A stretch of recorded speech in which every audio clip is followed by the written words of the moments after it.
நமது தமிழ்நாட்டின் முதலமைச்சர் அவர்கள் லேசான தலை சுற்றல் அப்படின்னு சொல்லிட்டு மருத்துவமனையில் அப்போலோ மருத்துவமனையில் அட்மிட் ஆகிருக்கிறதா நியூஸ் வந்த உடனே எங்கள் வீடியோ பண்ணணும்னு வச்சு. ஏன் தலை சுற்றல் எதுக்கு அப்படிங்கிற காரணம் ஒன்றுனா வெளியே வரும். அதுக்கு முன்னாடி அவர் தெரிஞ்சு சொன்னாரோ தெரியாத சொன்னாரோ அப்பா, தமிழ்நாட்டின் அப்பா அப்படின்னு ஒரு வார்த்தை சொன்னார்.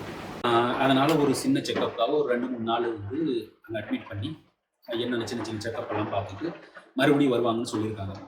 அவர் குணமடைந்து நல்லபடியாக வந்து நாட்டு மக்களுக்கு நலப்பணி செய்வார் அப்படிங்கிற நம்பிக்கை கண்டிப்பாக இருக்குது, வருவார், உறுதியாக இருக்குது. எனக்கு பர்சனலாக என்ன தோணுதுன்னா, இப்போ நம்ம வீட்டில் ஏதாவது ஒரு துக்க காரியம் நடந்துச்சுன்னா அதனோட பாதிப்பு குறைஞ்சது ஒரு 10-15 நாளாவது இருக்கும். இவங்களுக்கு எல்லாம் தனையன், அதாவது அவங்க குடும்பத்திலேயே மூத்த மகன் அப்படின்னு சொல்லிட்டு தலைவர் இறந்த நம்ம கலைஞர் முன்னாள் முதலமைச்சர் அவர்கள் சொல்லியும் இவங்களுக்கு நிறைய விஷயங்கள் அங்கே பர்சனலாக தெரிஞ்சுக்கணும். நமக்கு மேலோட்டமாக மீடியா இது மாதிரி வர நியூஸ் தான் கரெக்டாங்களா. ஸோ இது மாதிரி தொடர்பில் கிடைச்சது பார்த்தீங்கன்னா ரொம்ப பாசமாக இருந்திருக்காரு முத்து அவர்கள். ஒரு நம்ம முதலமைச்சர் ஸ்டாலின் ஐயா மேலேயும் அழகிரி அவர்கள் மேலேயும் ரொம்ப பாசமாக இருந்திருக்காரு. சில விஷயங்களில் இவர் முன்னெடுத்து வந்து அப்பா கிட்ட கொண்டு போய் பேசுறது, இவங்க சின்ன பசங்களாக இருக்கும்போது சில நமக்கு தெரியும் இல்லையா, அண்ணன் தம்பிக்குள்ள எப்படி இருந்திருக்கு அந்த பாச போராட்டங்கள், அந்த பாச பிணைப்புகள், இது மாதிரி விஷயங்கள்லாம், அந்த விஷயங்கள்லாம் வந்து இவர் நினைவலைகளாக நேற்று நடந்திருக்கும். அப்படிப்பட்ட அண்ணன் போயிட்டாரே, நாம் இவ்வளோ ஏஜ் ஆயிடுச்சு, நாம் இணைக்க போகிறோமோ இல்லை எப்படி இருக்க போகிறோமோ என்ன செய்ய போகிறோம் அப்படின்னு சொல்லிட்டு ஒரு என்னதான் ஆறுதல் சொன்னாலுமே மனசுக்குள்ள ஓடுற விஷயங்கள், சில விஷயங்கள் யாராலையும் கட்டுப்படுத்த முடியாதுங்க. அந்த எண்ணத்தை எனக்கு தெரிஞ்சு என்னோட மனசாட்சிக்கு மனசார சொல்றேன். அது மாதிரி சில எண்ணம் ஏதாவது அவருக்கு வந்து மனசுல, இப்போ பக்கத்திலேயே யாரு உதயநிதி அண்ணன் அவர் இருக்காரு, இந்த பக்கம் அவங்க துணைவியாரும் இருக்கிறாங்க. இருந்தாலும் அவருக்கு மனசுக்குள்ள இப்போ படுத்திருக்கும் போது பக்கத்தில் இருக்க அவங்களும் தூங்கிடுவாங்க, பையனும் தூங்கிடுவாருன்னு வச்சுக்கோங்க. வெவ்வேறு ரூமில் இருந்தாலும் வெவ்வேறு வீட்டில் இருந்தாலும் தூங்கிடுவாங்க. தூக்கம் தனியாக விழிப்பு வந்துருச்சுன்னா என்ன சொல்லுங்க. அந்த தூக்கம் தெளிஞ்சு வெளியே வந்துட்டோம்னா இவங்களே டிஸ்டர்ப் பண்ண தோணுது, இவங்களே டிஸ்டர்ப் பண்ணுது, இதுதான் நிதர்சனம் உண்மை. அந்த டைமில் அவர் அறியாமையே ஒரு எண்ணம் தோணலாம் இல்லையா, ஓ இப்படிப்பட்டவர் மண்ணை பழைய அந்த ஒரு பழைய சின்ன வயசுல அவங்கள இப்படி ஓடி விளையாண்டுருப்பாங்க, என்ன சண்டையாக இருந்துருப்பாங்க, இவங்க அடி போட்டு மண்டை உடைச்சி பங்காளி சண்டை எது வேணாலும் இருந்துட்டு போகும். ஆனால் அந்த நினைவலைகள் சின்ன வயசுல இருந்த அந்த சிறு வயது அந்த நினைவுகள்லாம் உங்களுக்கு வந்து கண்டிப்பாக அது நினைவூட்டும்.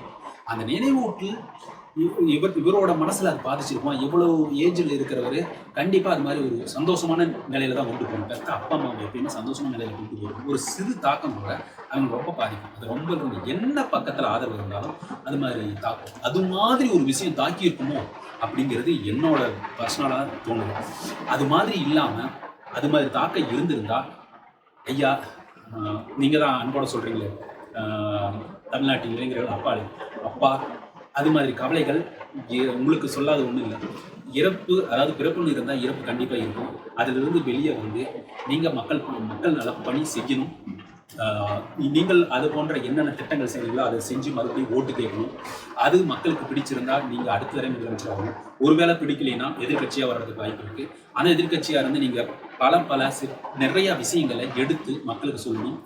அப்போ அமைய போகிற ஆட்சி நீங்கள் எதிர்கட்சியாக இருந்தால் எடுத்து வைக்கணும்.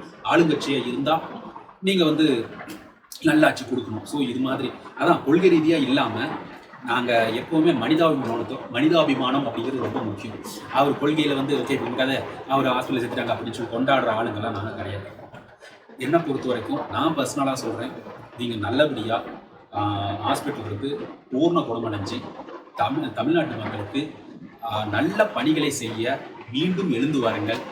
எங்களை போன்ற இளைஞர்கள், எங்களை போன்ற யூடியூபர்ஸ், நீங்கள் ஏதாவது ஒரு வகையில் உங்களோட திட்டங்களை செயல்படுத்துகிறீர்கள். உங்களையே அரசியல் ரீதியாக விமர்சனம் செய்யவும் நாங்கள் காத்துக்கிட்டு இருக்கோம். நல்லதை செஞ்சால் பாராட்டவும் காத்துக்கிட்டு இருக்கோம். ஸோ இந்த இளைஞர்களுக்காக உங்களின் மகன்கள், கோடிக்கணக்கான மகன்களில் ஒருவனாக எங்கள் குழு, எங்களோட டீம் சார்பாகவும் நீங்கள் பூர்ண குணமடைஞ்சு மருத்துவமனையிலிருந்து வெளியே வந்து மக்கள் நல பணி செய்யணும்னு சொல்லிட்டு எங்கள் டீம் சார்பாக அந்த ஆண்டவனை பிரார்த்திக்கிறோம். வணக்கம்.